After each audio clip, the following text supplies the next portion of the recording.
evening, folks. Welcome once again to the Del Rivers Show. I'm your host, Mark Elliott. And I'm Del Rivers. Sitting to my right, the living legend, the Ozymandias of comedy, the foremost proponent of the blame game, or as I like to say, the arbiter of his own misery, Del Rivers. Yay! I would like to mention that the Del Rivers Show is sponsored by the Il Duce brand of designer toiletries and spa products. Only the finest from the good people at Il Duce. And before I forget, I want to do our continuous invitation to Ted Nugent, the Motor City Madman. He claims he will commit suicide if Obama wins the election, and we want to give him a venue. He's welcome to come and commit suicide on our show. He can't use a firearm, however, because I don't want to clean up the mess. Right. And he has to do... nor can he use a bow and arrow, because I don't think that's going to be effective. And he has to do Wango Tango. Del requests Wango Tango is his last request. Yeah, that's a request. Or Journey to the Center of the Mind, one of those two. Okay. Do the old Amboy Dukes too. And Ted Nugent can commit suicide on our show anytime he wants by barbiturate cocktail, and I might be able to drum up the requisite number of pills.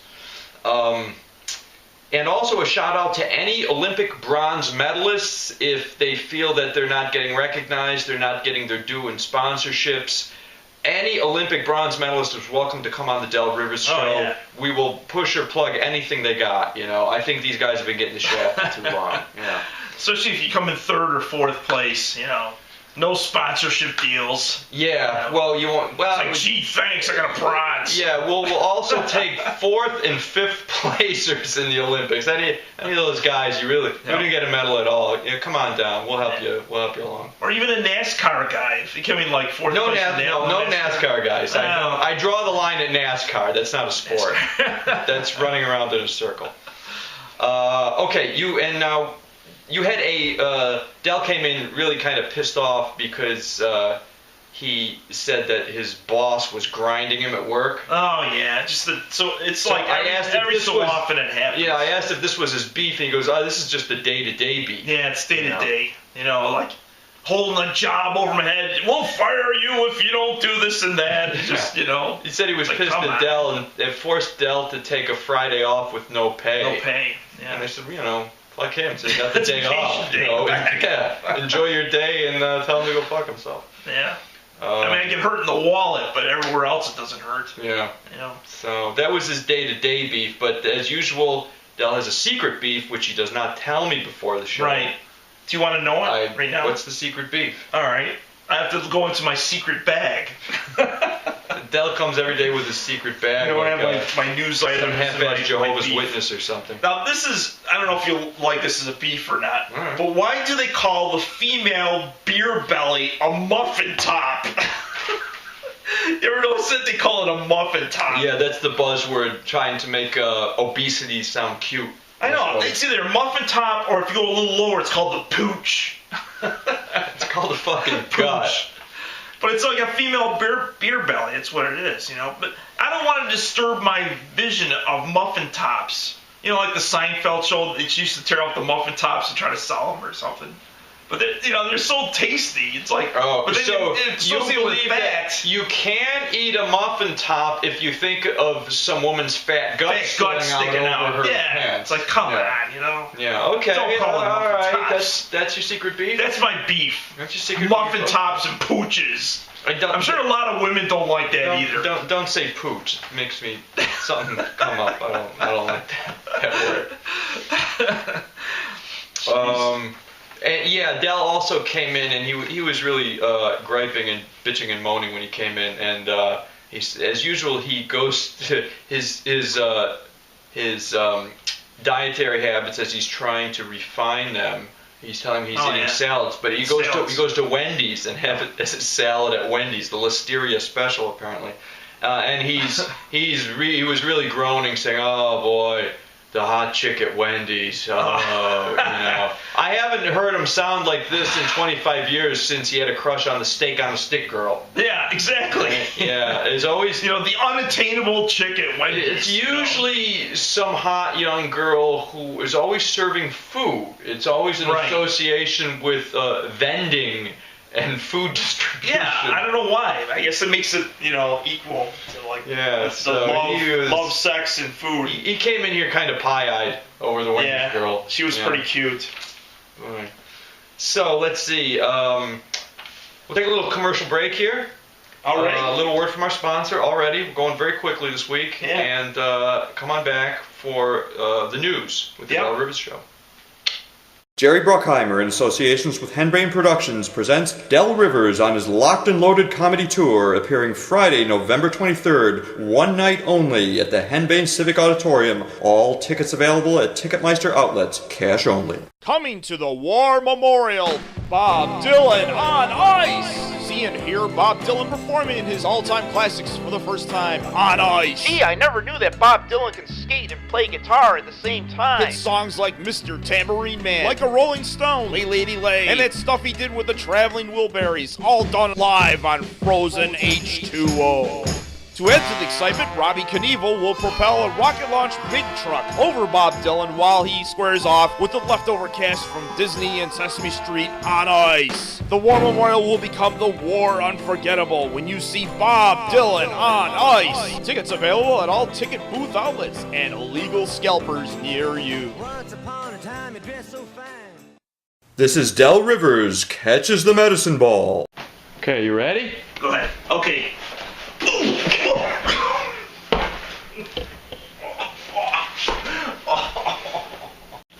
You know, I like that same. Are you okay? Can you continue? Right. All right. Ready? Go ahead. This is a big one. Okay.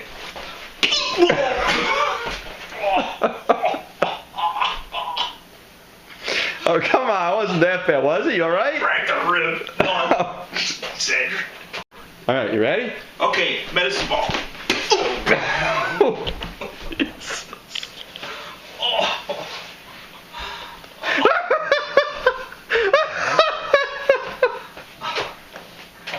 You have just seen Del Rivers catches the medicine ball. All right, folks, we're back from commercial break here, Del Rivers Show, and I think now we're going to move to the part of the show we call Mystery Del. And this is where Del tells me something that I do not know about him. Right. All right, you got the Mystery Hear Del? the doorbell? That's right.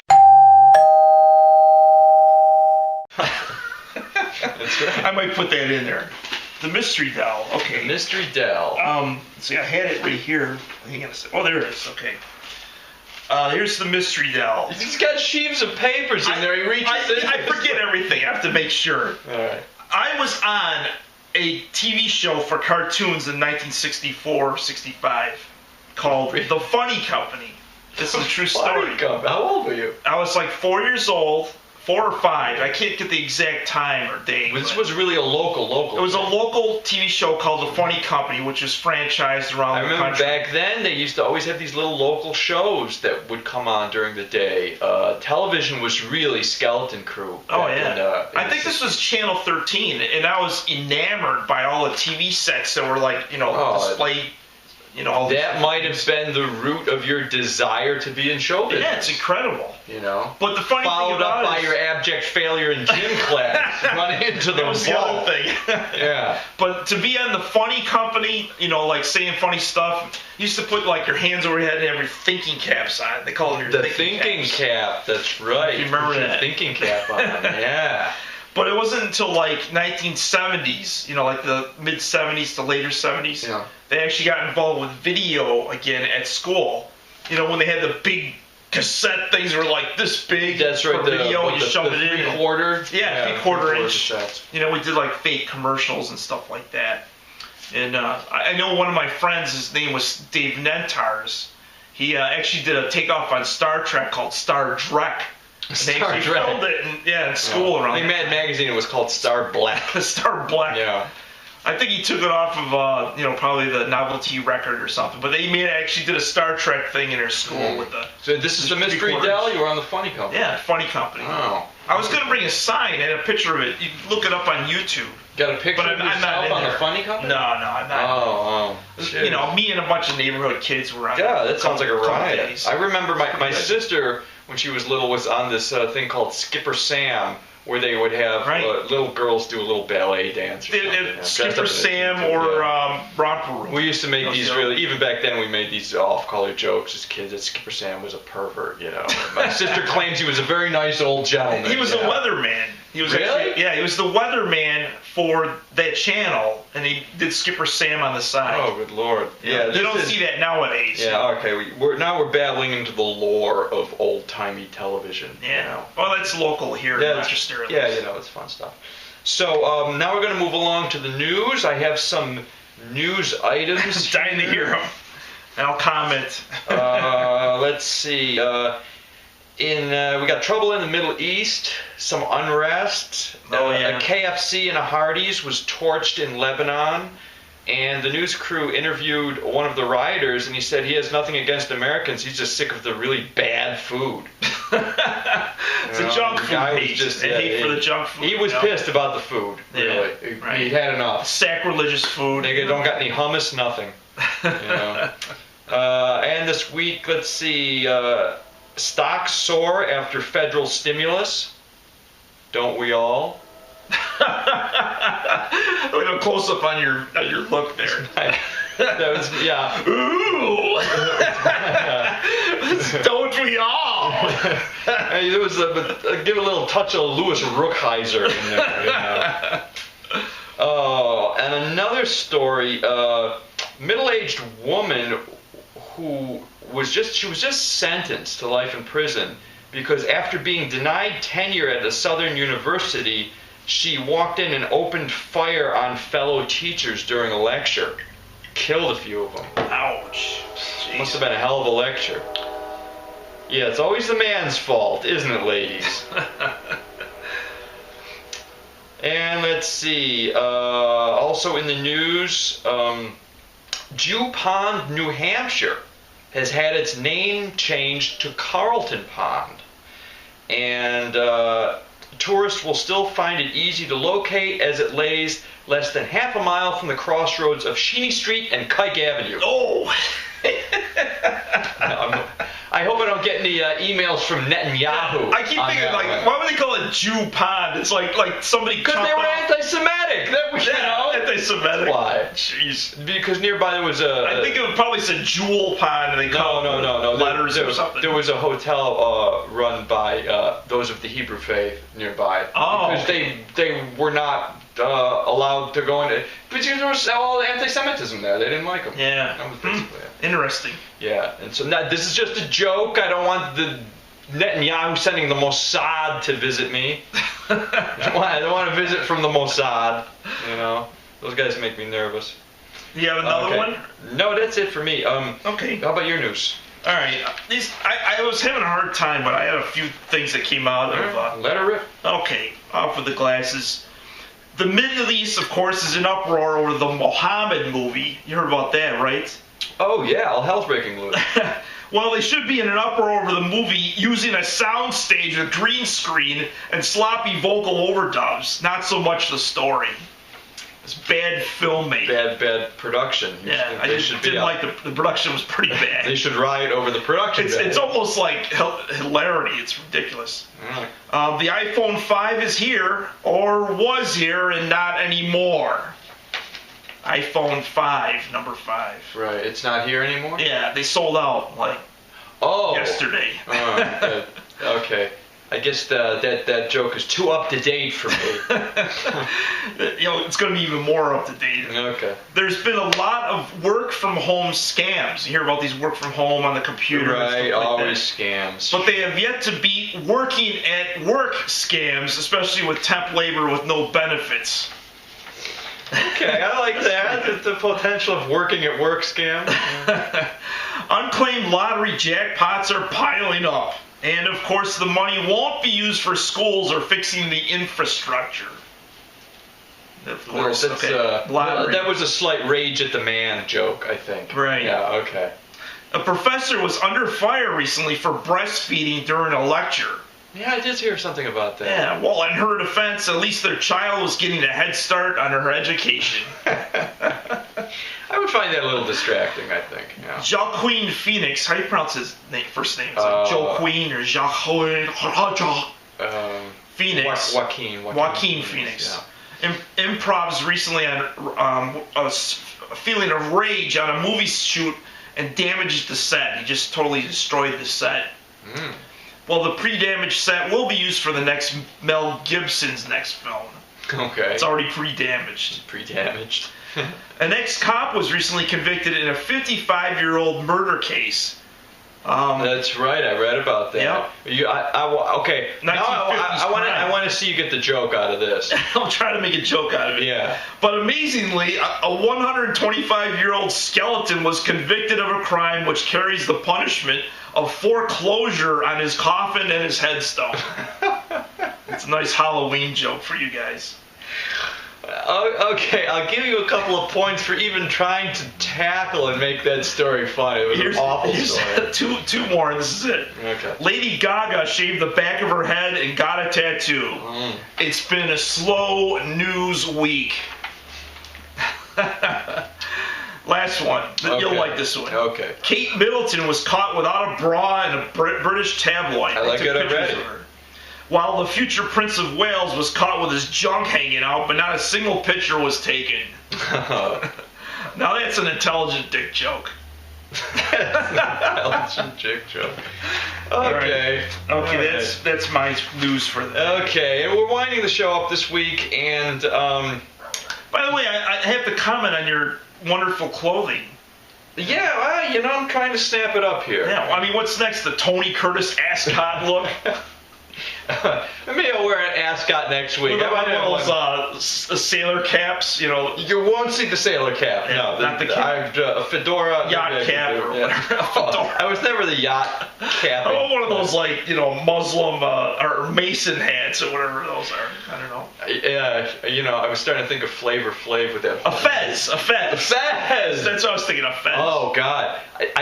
This is funny. I just recently, my sister found a snapshot of her and myself when we were little kids. After being at the Shrine Circus, where we had these little fezzes. You were little kids, you could buy a fez at the circus. I don't know why they were giving away fezzes.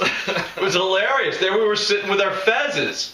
Oh God, it was funny. I met a Shriner once. He was trying to get us to do telemarketing. Comes in with this big fat cigar. Going, how you guys doing with the Shrine Circus? Are you something like? He must have been a clown. It wasn't Edward G. Robinson, was it? No, but he acted like one. He's just real obnoxious, And although cliche. We've had none of our viewers have written in any questions to Del. I was talking to our old roommate Jason Brown from 25 years ago, and he did mutter something about asking Del ask Del what he felt about Laetrile. What's Laetrile? Give me a little backstory. Yeah, it was like in the 70s, people were running to Mexico who had cancer. Laetrile was supposed to be some quack cancer cure or something. That's I don't know. I might as well be asking about Wilbur Mills and Tungsten Park. You got any Burt Lance jokes? Burt Lance. Have we reached the end of it here? I do have one sign for. You've got a sign. Since we're talking about jobs and stuff, I want to just bring this one out real quick. There is some jobs available if you happen to be sick and hungry humans, animals, or computers. If they're in need of repair, you can find a job in those fields. But there's no jobs left for lawyers, desk publishers, advertising, or soda jerks. You just wanted to say soda jerks. I just like the idea of soda jerk. Just wanted to say soda jerk. See, I got a job as a soda jerk. I think you could get that job. I know. I think you could. All right, folks. Despite everything you've seen here tonight, we hope you come back next week. We always got more stuff going on. Oh, yes. And always a shout out to our number one fan, Gretchen, and our fans in Tokyo, our cult following in Tokyo. Yep. And our contingent overseas. Our overseas contingent, we know they're out there. It's a little bit frightening. I don't know what they think. But we'll see you again next week. Sounds good. Take care. Another one in the can. Yeah, that sounded good. The time goes by fast. I'm looking at the clock, and it does keep rolling.